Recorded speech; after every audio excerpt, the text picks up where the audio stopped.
Hello बच्चों, हम equilibrium का लेसन पढ़ रहे थे। इसमें आज हम पढ़ेंगे आयनिक इक्विलिब्रियम। इसमें सबसे पहले electrolytes, the substance which conduct electricity in their molten state और in the form of their aqueous solutions are called electrolytes. For example acid, base, salt and electrolytes. फिर है non electrolytes. Non electrolytes are those substance which don't conduct electricity in their molten state or in the form of their aqueous solution are called non-electrolytes. For example, sugar, glycerin, urea, etc. are non-electrolytes.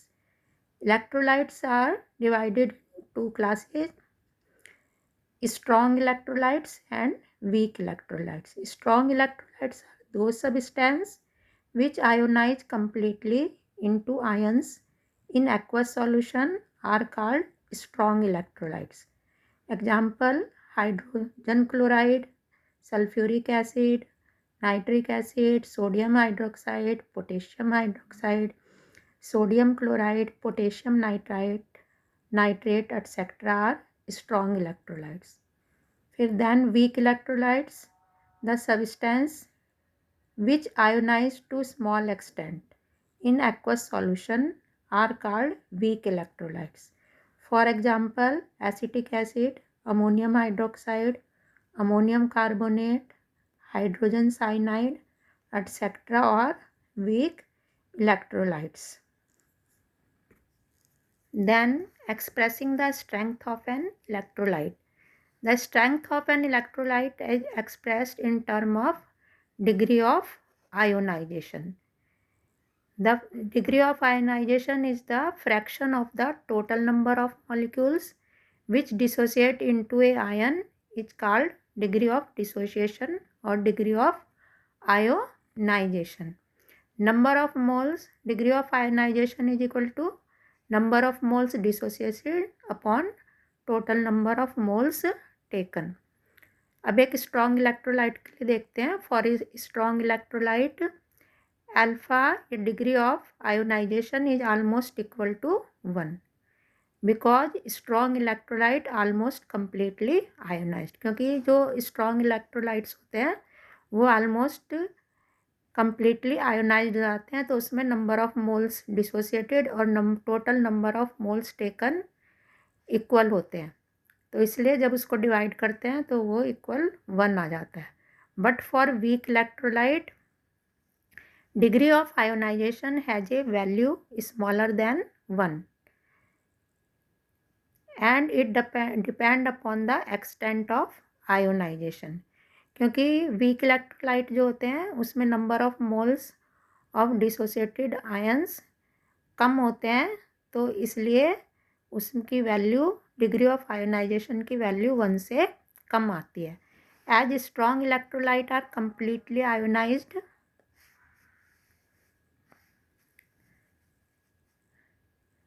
in the aqueous solution, therefore their ionization is represented by putting a single arrow pointing towards right side. अब ये strong electrolyte है hydrogen chloride plus water is equal to hydronium ion plus chloride ion. Sodium hydroxide strong base है plus water is equal to Na plus plus OH minus. इसमें देखो एक single arrow है right side की तरफ. लेकिन अगर वीक इलेक्ट्रोलाइट है, weak electrolytes are partially ionized and equilibrium is set up between ion and unionized electrolytes. Hence their ionization is represented by putting double arrow.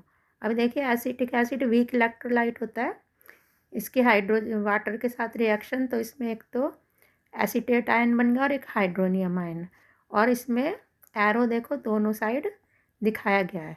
तो in general ionisation of weak electrolyte AB is represented as follows: AB plus aqueous is equal to A plus B minus.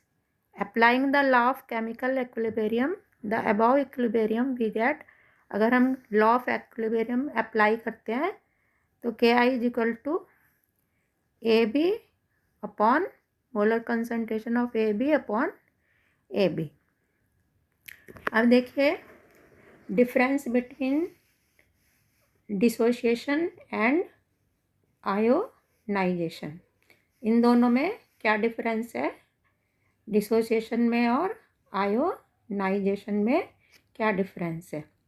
When an ionic compound is dissolved in water, the ion which are already present in solid compound separate out. The process is called dissociation। कि जब ionic compound को water में dissolve करते हैं तो उसमें ion जो already present है सॉलिड में तो वो सेपरेट हो जाते हैं और इसको कहते हैं dissociation. When a neutral molecule like hydrogen chloride, that is polar covalent compound which does not contain ion, but when dissolved in water split to produce ion in the solution, the process is called ionization। अब जैसे एक neutral molecule है hydrogen chloride, covalent compound है, polar covalent compound, इसमें कोई ion नहीं होते, लेकिन इसको जब वाटर में डिजॉल्व करते हैं तो ये आयन प्रोड्यूस करता है सॉल्यूशन में, तो इस प्रोसेस को कहते हैं आयोनाइजेशन का प्रोसेस। तो an ionic compound is a cluster of positive and negatively charged ion held together by electrostatic force of attraction. The electrostatic force between two charges are inversely proportional to the dielectric constant of the medium. Water is a universal constant. Water possesses a very high dielectric constant about 80. Thus, when sodium chloride is dissolved in water, the electrostatic interaction are reduced by a factor of 80, and this facilitates the ion to move freely in the solution. Also, they are well separated due to hydration with water molecules। अभी देखिए Arrhenius concept of acid and base के। Arrhenius के according acid क्या है और base क्या है। An acid is defined as a substance which contain hydrogen and which when dissolve into water gives hydrogen ion. और a base is defined as a substance which contain hydroxyl group and which when dissolved in water gives hydroxyl ion। कि acid तो वो substance है जिसमें क्या हो, hydrogen हो और वाटर में डिजॉल्व करने पर वो हाइड्रोजन आयन दे। और बेस क्या है कि जिसमें हाइड्रोक्सिल ग्रुप हो और वाटर में डिजॉल्व करने पर वो हाइड्रोक्सिल आयन दे। ये अकॉर्डिंग टू आर्नियस है कि एसिड क्या होते हैं और बेस क्या होते हैं। फॉर एग्जांपल अब ये सब्सटेंस ले लिया हमने, जैसे hydrogen chloride, nitric acid, H2SO4, जब इनको वाटर में डिजॉल्व करते हैं तो हाइड्रोजन क्लोराइड क्या देगा, हाइड्रोजन आयन और क्लोराइड आयन। नाइट्रिक एसिड क्या देगा, hydrogen ion and nitrate ion. H2SO4 क्या देगा, hydrogen ion and sulphate ion. तो इसलिए इनको क्या कहते हैं, स्ट्रॉन्ग एसिड। अब जैसे हमारे सब्सटेंस हैं acetic acid, carbonic acid, phosphoric acid, when these are dissolved in water they dissociate into ions to small extent.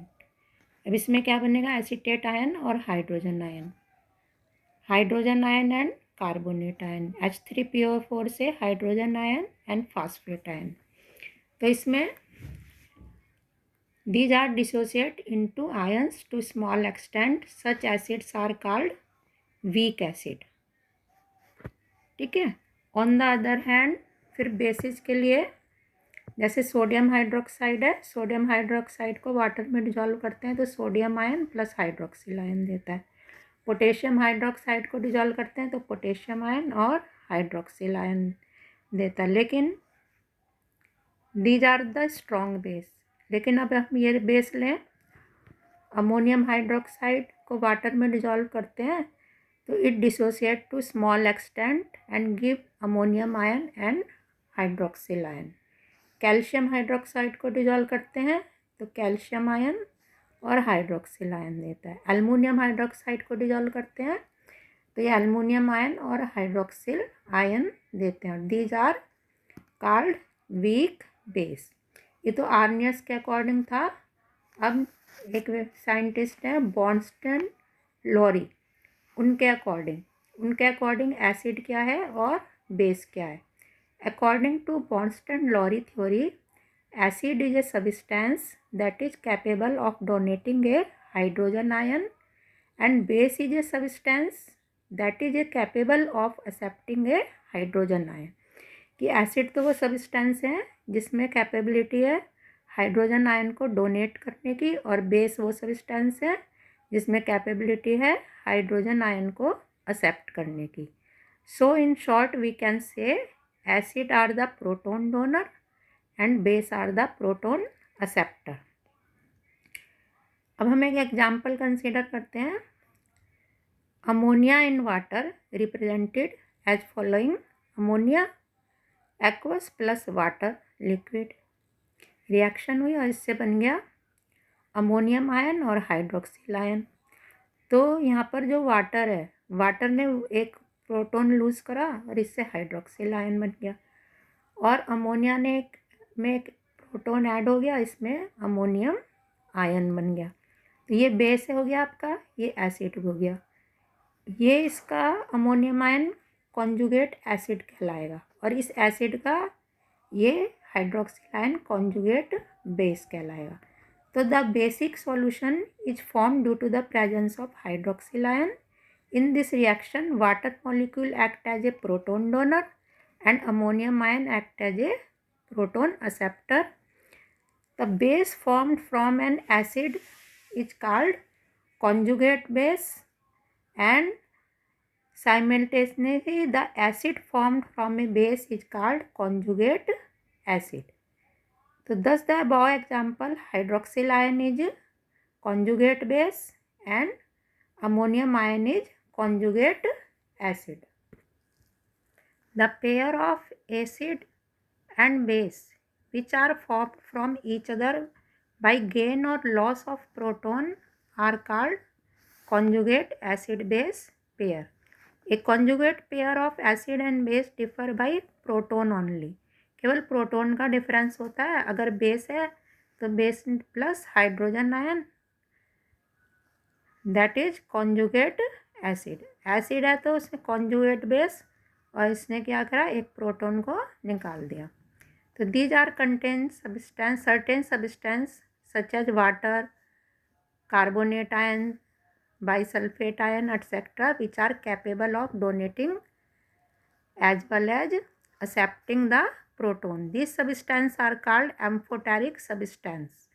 For example water behave as acid as well as base. अब ये देखिए, ये जो water है, bicarbonate ion है, bisulphate ion है, these are amphoteric substance, these have capability of donating and accepting the proton, so these are called amphoteric substance. यहाँ पे इसकी कोई एग्जाम्पल से दिखा दिया हमने। फिर relative strength of conjugate acid and base. According to Bonston-Lowry concept, the strength of an acid depends upon its tendency to donate a proton, and the strength of base depends upon its tendency to accept a proton। For example, consider the dissociation of hydrogen chloride in water। Hydrogen chloride is a strong acid. It has tendency to donate a proton, therefore it is a strong acid। But chloride ion is a weak, it has little tendency to accept protons, so it is very weak base। So equilibrium set up towards right side, thus conjugate base of strong acid is a weak base। Then consider the dissociation of acetic acid। Acetic acid is a weak acid. When acetic acid is weak acid and equilibrium lies towards the left side.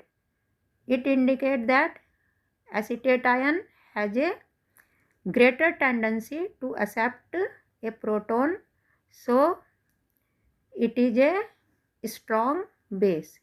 तो अब देखिए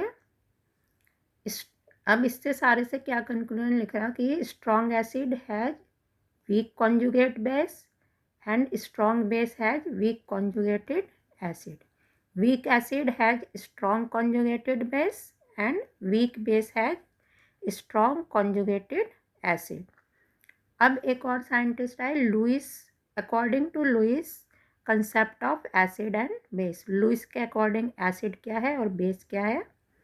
according to Lewis an acid is a substance molecule or ion which can accept a pair of electron, while a base is a substance molecule or ion which can donate a pair of electron. ये आपने अपने पहले भी पढ़ा हुआ है third lesson में.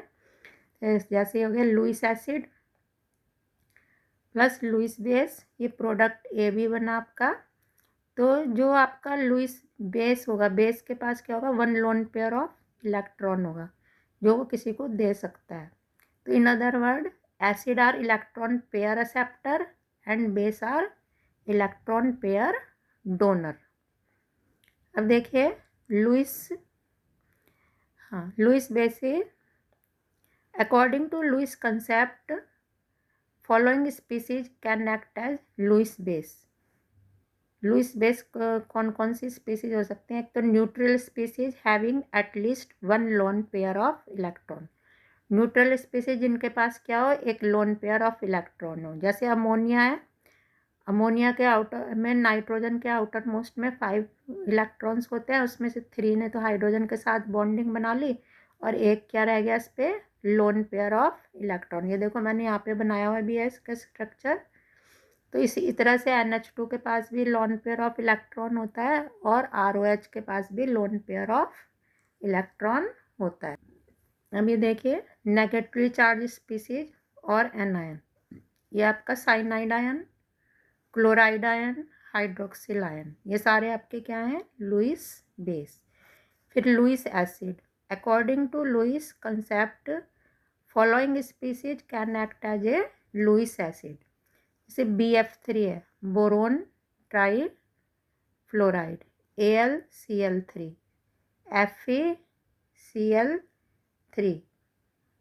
अब देखिए इनके सबके पास क्या है, ये क्या कर सकते हैं, एक लोन पेयर ऑफ इलेक्ट्रॉन को एक्सेप्ट कर सकते हैं, इसलिए ये क्या है, लुइस एसिड है. Simple cation also act as a Lewis acid. Simple cation है वो भी किसकी तरह वर्क करते हैं, लुइस एसिड की तरह वर्क करते हैं. Molecule in which the central atom has empty d orbital. ऐसे मॉलिक्यूल जिनका सेंट्रल एटम में एम्प्टी डी ऑर्बिटल हो तो वो भी किसकी तरह वर्क करता है, लुइस एसिड की तरह वर्क करते हैं.